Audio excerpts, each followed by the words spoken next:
You have a seat. You sit right there.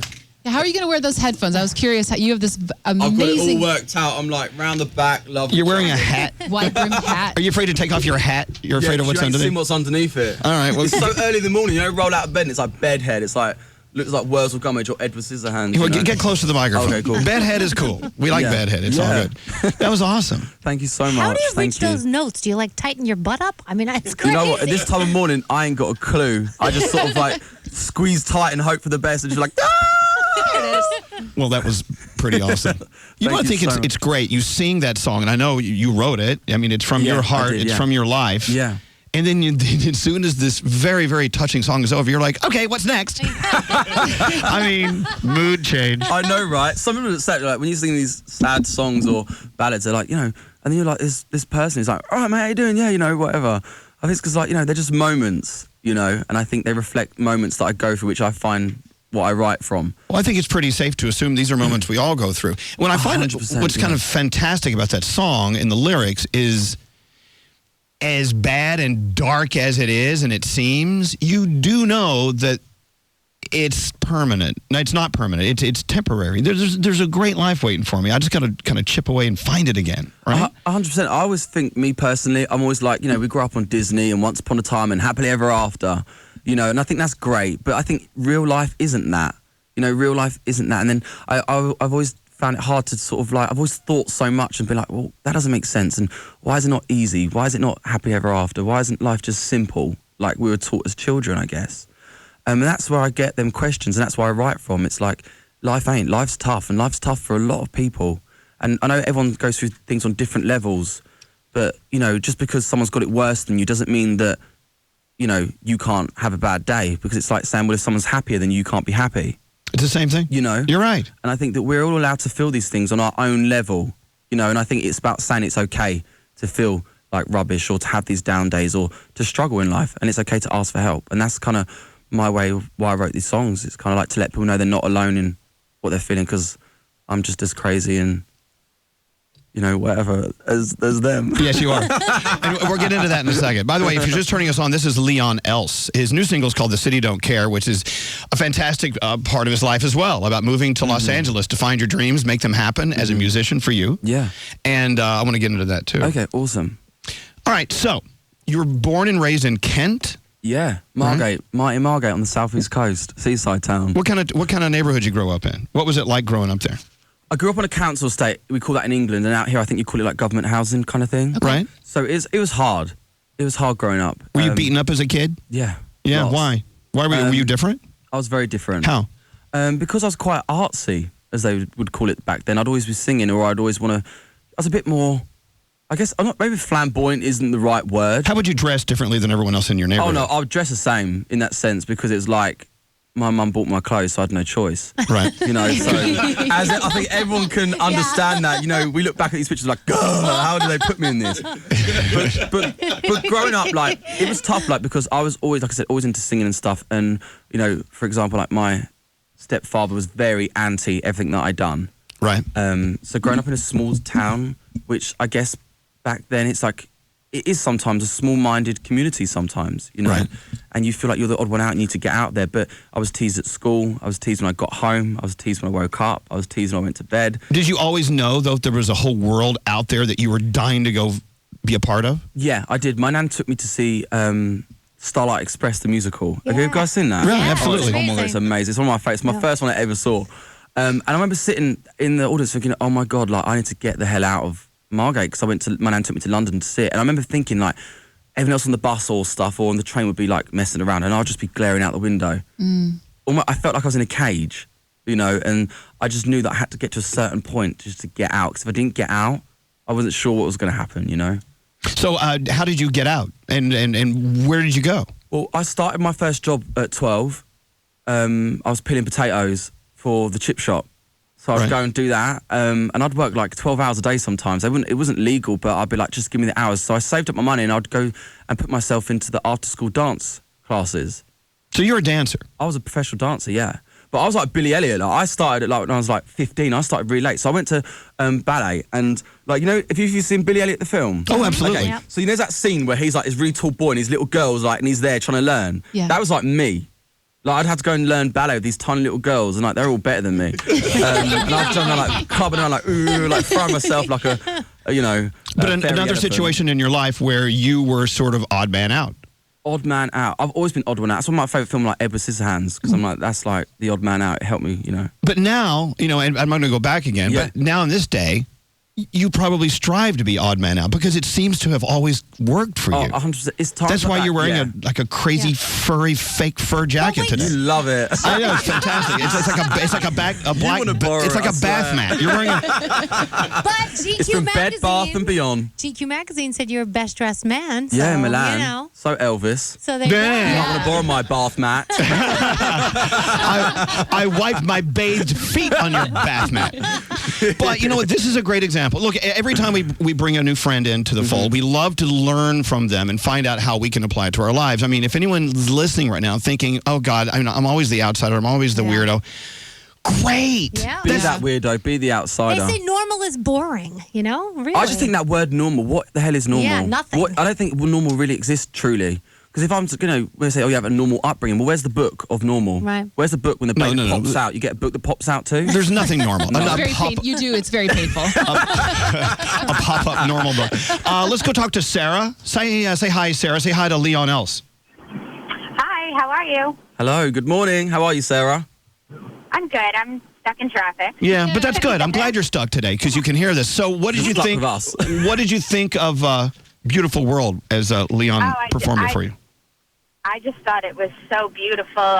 You know, I'm sure that most people can connect in just about any way, but I'm also 6 months pregnant, so I feel like I'm just going to start crying thinking about this. So I'm sorry about that. That's okay. But for me personally, you know, I've suffered from depression and post-traumatic stress because of my father passing away at a young age. And, you know, it's just, I can feel the emotion in the song and just, you know, I since then I've gotten back, but, you know, like talking about it and after hearing that song, it just, you know, it's not, I feel proud to feel that I've overcome that. And, you know, even though I'm crying and I'm sad right now, it's a good thing.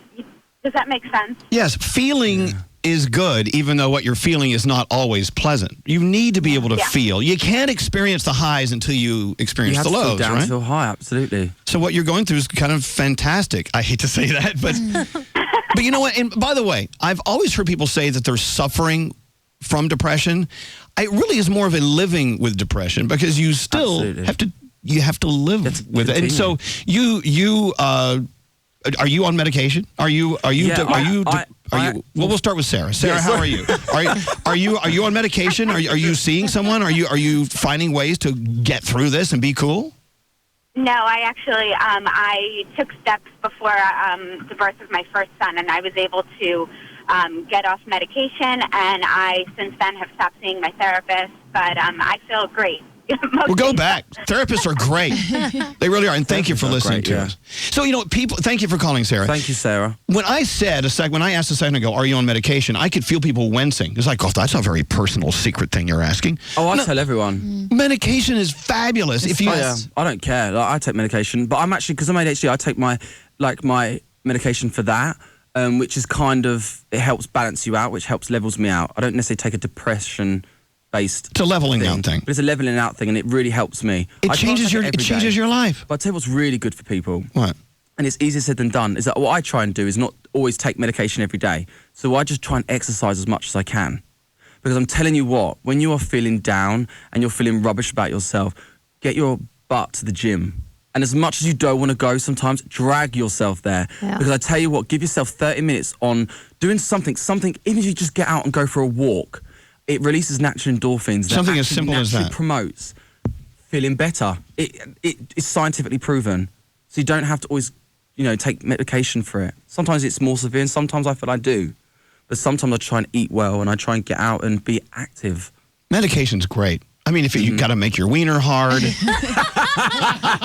you got to, got a headache. move, you don't want to get pregnant when you have sex. Yeah, that's true. Take a pill. Take a pill. Absolutely. It's all man-made. What, Nate? What? He's yelling at me. You want me to take a break? He keeps like, take a break. We're in a groove with Leon. I love it. I love we can cut back. Why are you being a dick? Oh. All right. Oh, whoa, whoa. I'm just trying to have a conversation. And, Getting rowdy in the studio. but there's so much I want to talk to you about. So don't leave. I could be here all morning until the show Okay, ends, good, and I good. can always come back tomorrow too. Oh, great. Okay, all right. And the next day, and the next day after that. We're going to take a break. I want to talk about music. I want to talk about like rushing out of your country to another country to find your dreams. I mean, God, how much that takes guts. Yeah. Oh, yeah. Does it take brains? Are you smart? I mean, Is he smart? Is he a smart guy? People don't think I'm smart because like you can have a certain accent. Yeah. In England, they're like, oh, he sounds like he's from that kind of area. He's a bit dumb, but I'm like, No. Do you think you're a smart guy? Yeah, I think I'm a smart guy, There you go. All right. and no one going to argue with me on that. Yeah. Elvis. You'll kick their ass. All right. More with Leon Else coming up. We'll be right back. So here we go. We're back with Leon Else. If you missed his performance, 2 songs earlier, they were fantastic. You know what? When you sing live on a rinky-dink morning show, we don't have like a professional studio here. This is just little microphones we bought on eBay. Yeah, sure. And so you never know what you're going to sound like. You sounded awesome. Thank But you. you said you were very nervous. Why are you nervous about anything? Because it was like 5 a.m. And I was like, at that time of morning, like they do say in general, like singers shouldn't sing before midday. Right. And because you have to really warm up, especially when you sing something like Titanium, or Sia's voice. Her voice is so epic, isn't it? Yeah. It's just like you just never know what's going to come out. But you sounded fine. Yeah. thank Speaking God. of Titanium, did you sing Titanium at Montefiore Hospital with musicians I did. on call? I sang it like 20 times. Musicians on call, we've been talking about them a lot lately. We had the big Musicians on Call Gala the other night, hosted by So much Danielle and fun. Bethany. Yeah. And we take these incredible musicians like Leon to these hospitals, and they perform bedside, and we know that music heals. And so I heard you were warming up to go and to sing for the kids, but your warm-up was frightening. The kids, they were scared. You were sick children. Who the hell told you about this? Sick children were frightened. Oh my God. What's your warm-up sound like? No, this is this. Okay, I'm gonna be honest. Okay, so I go in there. Obviously, like it's early, and just because naturally, like I said, singers they should warm up. And you have to warm up. You have to take time. Yeah, you it's do. cold in New York compared to LA. Anyway, whatever. So I get to the hospital. Also, I'm a bit nervous because I want to do something good. I'm always nervous because I always want to put my best foot forward for whoever's listening or whatever. So I'm in this little room. They're like, we can warm up in there. It's like, can we definitely warm up? They're like, yeah, but they have children in there. And I'm like, well, how can I warm up? Because when you warm up, like I said, you don't know what's coming out. Right. And it's like, it sounds like a horror film sometimes. So what does it sound like? So I was like this. So it was like singing, and it was in a higher key. Right. And I was like, you shoot me down, but I won't fall. I am Titanium. Right. Sounds sort of like that. And these kids were like, yeah, like covering their ears. And I was just like, just carrying on singing. Because I'm like, I've just got to warm up. I can't help it. Oh. And they were like, yeah, could you maybe just take it down a few keys? Because also I'm quite loud. Right. And I was like, could you just take it down a few keys? I took it down. And I was like, and then I was like, I am Titanium. And then you sounded great. Yeah. And what else did you sing? Just that. I You literally done it like 20 times. We went round to everyone's bedside. You didn't do any Somewhere Over the Rainbow? No. Isn't it the best song ever, though? It was a beautiful song. I just felt like, I don't know, I just didn't have much time to rehearse. And I knew Titanium, I thought I could do it. And I Okay. didn't know I could deliver that every time, so. Come on, sing Somewhere Over the Rainbow for me. I haven't got a lyric sheet. I'm joking. You're supposed to say no. I don't perform on command. I mean, I'll holler for $1. Don't you worry, I'm there. I'll be singing. I'll sing it with you. You have Somewhere Over the Rainbow? Okay. We'll do a duet. Let's do a duet. But okay, before You we do that, harmonise. so after you perform for these kids, some of them okay, some of them not okay. No. Yeah, it was definitely an eye-opening experience. And you could see the expression on their faces Oh my as you were God, singing. Talk yes. about that. What was it like Okay. when you were singing to them? It was actually more amazing than I even thought. Because there was one girl that particularly stood out to me. She was just laying in the bed and she didn't and I could only go to the door. So I couldn't even go into the room. And that must feel quite horrible for a child, I feel like, to feel that you can't touch, you can't go near, have to stand from a distance. They must feel quite separated. Right.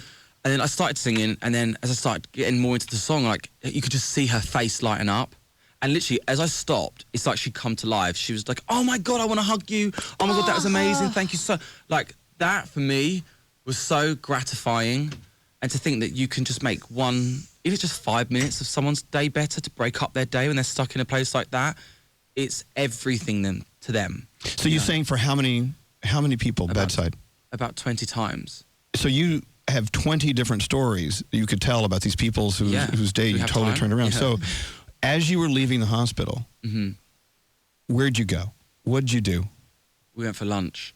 before. I mean, as you walked out the door, didn't it hit you? Oh my God, yeah, like it was like you almost feel a bit choked because it's just like there's me, and you know, I don't know, you just feel like you stress about the little things in life. Right. You know, I was like stressing about this performance, like got to be perfect, it's got to be good, it's got to be great for the kids, you know. But then you think like, Jesus, like they really go through it, you know, and they really are brave, they really are strong, you know, and I just think it's so nice to be able to do something, you know. And they are like brave kids. How do you go through those performances without crying? I actually was worried. Yeah. I really was. Why? Because I done. Why would you worry about crying? What's wrong with not crying? worry about it, but like when you're halfway through a song and you start getting emotional, it's not a pretty sight. No, but it is. No, but if you're trying to sing and you're like Titania, Oh no. But it's real. It's real. Yeah. And don't get mad at me for saying this, but it's like the money shot. It truly is. If you could just let a tear go down and you're still singing beautifully. But if you're like no.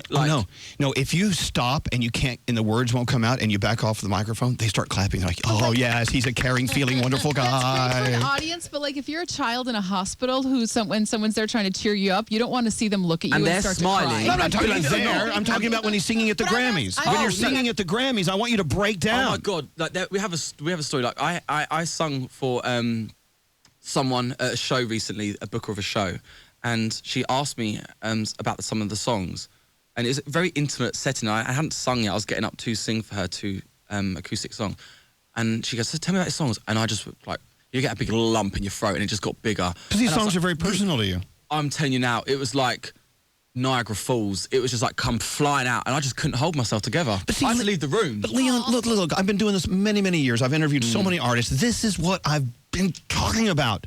The honesty from the artist to the listener, to me, the fan. It is so important. It's so important. I mean, I'm not saying you have to break down and have a breakdown on stage during every song, but you know what? To hear you talk about where these songs are from, and it's not just a bunch of lyrics, just not a bunch of notes coming out. Yeah. They mean something. Well, yeah. That's what art is all about. This is why you're great at what you do. Absolutely. I felt even on stage the other night, when I sing Beautiful World, I still find it quite hard to... My eyes water every time. They don't always necessarily cry, but my eyes always well up when I sing Beautiful World live. Now, what's the other song you sang about, having sex with random people? And that was my new song that's coming out in a month. Talk about I'm kind of making it sound like... Yeah, that's what I'm making it sound trivial, but it's a very deep song. It's actually about...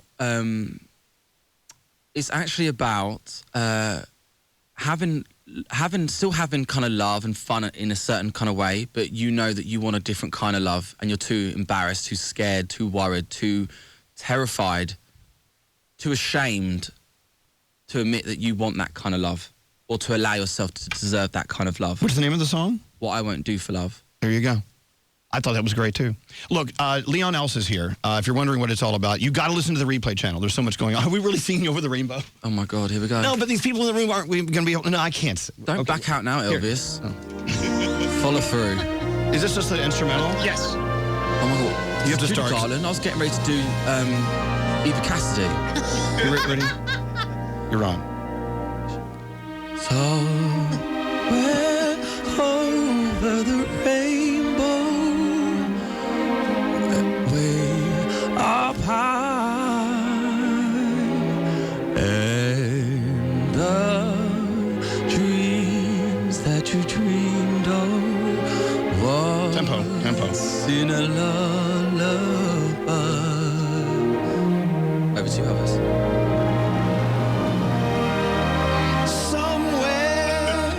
Over the rainbow, bluebirds fly, and the dreams that you dreamed of. I totally effed it up. Okay, someday I'll wish upon a star. Go. Someday I'll wish upon a star and wake up where the clouds are far behind. My turn. Where troubles melt like lemon drops high above the chimney tops. That's where I know. you'll find me. my God. Somewhere over the rainbow, bluebirds fly. You're so much better at this. And the dream that you did. This is all written wrong. These lyrics are wrong. Turn that off. These lyrics are all wrong. Nothing rhymes in this dumb With them thing. big MGM ones, their timing's like really like here, No, really. there, everywhere. Look at these words. They're all. Who printed this up? You? Oh, I'm gonna throw my BlackBerry at you. but let me tell you. Get over here. Even sounding like crap, you sound like a Grammy award-winning superstar. Did you hear that, Grammy people? Yeah. Yeah, right? Nominate me. And Elvis, you sounded like... Crap. No. Well, you read the words. The words are wrong. If you read them, you'll know what I'm saying. All right. So you moved from the UK to London. I mean, to Los Angeles. Yes. That's got to be a little scary. Did you know anyone there? No, I knew no one. Apart from my management team, I didn't know anyone. It's exciting, though, isn't it? It was really exciting. So you're set up with a life in Los Angeles, and it's okay. Go, Leon. You're on. On your market, set, go. Create a career. Go. And what was that like? It was crazy. Like, I was so excited. You know, when Interscope went to sign me, so I knew that I was going out there for a purpose. It wasn't like I was just going out to, like, you know, try and hustle. I mean, not you have to hustle, but I knew I was going out with a team that was going to help me. And I literally, Sarah Stennett, who's my manager, was like, "You're going to go to LA?" So I was like, off I went. I didn't even think twice. I mean, I'd moved to London when I was young, got myself to London, so I was ready. I'm like, I don't care. I'm a later. I'm just like, go, go, go, go. You get to LA, and you know you get caught up in the moment. It's all fun and games. It's all great, and you're hopping around here and eating at this nice place here and bougie, bougie, bougie, and then you're like, it hits you. You're like, oh, when a dream turns into reality, it's no longer a dream. We dream dreams in our head, and they come with all these perfect scenarios. But when a dream turns into reality, there's a fine line between dreams and nightmares, I think, anyway, personally. And then, you know, the dream comes with real-life problems, worries. Like what? Just insecurities. You don't Talk realise about that it. you're on your own. Like, I was on my own, and I was so engrossed in because I was running from so many things in my life, which I started to go to therapy start of this year. Where were you running from? Everything. What? I feel like I was running from who I was. Who were you? I don't know. I'm still trying to figure that out. I mean, I do know. I guess, like, I was struggling with my sexuality. Are you sexual? I'm very sexual. What, you're gay? Yeah. So you're running from that. And how old are you? I was running from I'm 27. 27. So at 26 years old, you were trying to figure that out. Yeah, it was because I was trying to hide from everyone. I was trying to put on this facade because I thought I was trying to be everything that you wanted me to be and what I thought you wanted me to be in everyone. And I stopped making friends because you couldn't make friends if you can't be honest. So, and people would start asking questions. People would start going, "Oh, well, who are you seeing?" Or what? So I would just stop. So I'd just go to work, go home, go to work, go home. It was the same old thing every day. How'd you get over that? How did you move on? Because you seem, on the surface anyway, you seem really great. I'm very good at doing that. I'm very good at seeming. Seeming very good. I think a lot of people can relate to that. I think because that's what you do. You put on a mask. Are you crying on the inside right now? And I'm not saying that to be funny. Right now, yeah. I'm all right. Why are you all right now? What situation are you in that makes you feel like you're all right? I think once you sort of like start talking about stuff and you start releasing some of the weight that you've been carrying all your life, the shame you've been carrying all your life, and you start to talk to someone like I started to go into therapy, and actually just starting to talk about it. And I know not everyone can afford therapy, and I was very fortunate that I was in a situation that I could get that help. But even talking to a friend, talking to someone that cares about you, the moment you start talking about something, they help. It just feels like a problem's halved, you know. And I feel like I started talking about it, started understanding why I actually felt the way I did, started pinpointing back to my childhood and growing up of why I was the way I was. So now you connect it with your music. And it was all of a sudden, because I'd been writing all this music that no one understood. My label didn't really understand. Management knew there was something going on, but where I wasn't, and I was so, like, no one would even ask me about relationships. No one would even, because I was so like, it was just never something you brought up to me, because I was very good at going into the room and knowing what you can talk to me about and what you can't, even without me saying it. And it was just like, I tell you what, like January probably was the hardest time of my life. It was like, I felt like everything had been ripped raw. I felt like I stood there with no skin on my body. And it was just like, you feel like your whole world is falling apart when you actually try to start dealing with demons in your life. But actually you try and hold on to that hope that maybe your world has fallen apart so it could fall back together in the right way again. So Leon, I mean, so what you're saying is if I spoke to you, I wouldn't hear the real you, but if I heard your music that you wrote, that was the real you all along. I feel like you do hear the real me. Well, now, but I just feel like you, back then maybe not. Your music was more of who you were than what you said to me was, or anyone. Absolutely. What does that say, Nate? What is it? He's gay? I want to marry him. Back off. I'm reading text messages. He's perfectly happy. Well, you know, and another piece of proof that music is as real as it can get, and when you can find an artist that maybe not be able to speak to you about exactly what's in their heart and on their mind, but they can sing it to you, it's better. Yep. That's what I felt. I felt like music was my medicine. Music actually was my therapy for so many years. It was my escape. It helped me escape as a child. Listening to music gave me the strength to get through so much stuff in my life. Right. And that's why I think, you know, Musicians on Call is such an amazing thing that I can connect to, because it, like you said the other night, music heals. But listening to music is the same. So for us, it's great too. Absolutely. Sorry, it's not only for you. Bad news. Damn. You got to share. So Leon Else, the single is The City Don't Care. It's available now. But this other single, there's an EP coming out, right? There is an EP coming out, yes. Do we have a date, Dawn? Anyone? In 2 months? God, that's a long time. So when the song comes out, I want you to come back. Yeah, we'll come back at the end of the month. I think the first week of May. I mean, I was trying to get him to take us to Mexico with you, but... We'll come to Mexico with us. That's what I said. So if we couldn't put the pressure on my there's team, tequila in Mexico. I love tequila. We'll never see Leon again. You never see me again. I'll be off. We've had tequila with Leon. I've seen videos what of a you having tequila. night. That was a lot of fun. Moving swiftly on. Leon was dancing down Sunset Boulevard. Well, you're a great dancer. Down Santa Monica Boulevard. Yeah. I know, but he was dancing on people's dining tables. That's okay. Sometimes you I'm gotta that dance on a person that table. I can't help it. When I start to have a drink, I just think, stuff it. Like, let's just have fun. YOLO, as Drake says, you know? Can I tell you a funny story? So we were at the gay bar, not the Abbey, but the next door, the chapel or whatever the hell it is. And they had these poles up ready for the dancers to come in. And someone said, the guy dancers are going to be here any minute now. And so Stephen Levine walks over with this guy, and I went, the dancers are here. And I looked at you and I said, so when are you going to start dancing? And Stephen said, this is Leon. I was telling you about Leon. I went, you're not the dancer. We thought you were going to start dancing. I'm like, check yourself. But an hour later, he was dancing on a table and we were putting dollar bills in his An pants. hour later, he was the dancer. Like I said, like when I have a drink, You're I'm like, exaggerating. I just want to have fun. And you do. And we did have such a fun night. He's a fun guy. And it wasn't, we're making out to be much bigger of a thing than it was. But I definitely did fall asleep on the pavement. And I was sick out the car. My head was hanging out the Uber car. Don't talk about it. Sometimes stop. the pavement is cool and flat. I'm and sorry that's if you're all you eating need. your bagel or whatever you're eating in New York, but I've just got to say, it was a night. And I woke up in my bed and I had the iHeart Radio Awards next day, and I was on the carpet and I couldn't even get my balance. It's okay. And I was trying to pull myself together so much. You got to stop now. As your friend, I'm going to stop you now. But there's more. Part 2 with Leon Else coming up in a couple of months. Thank you so much for coming in. Oh my God, thank you so much. What a great morning. We've got more to learn. Leon Else! Thank you. Elvis Duran.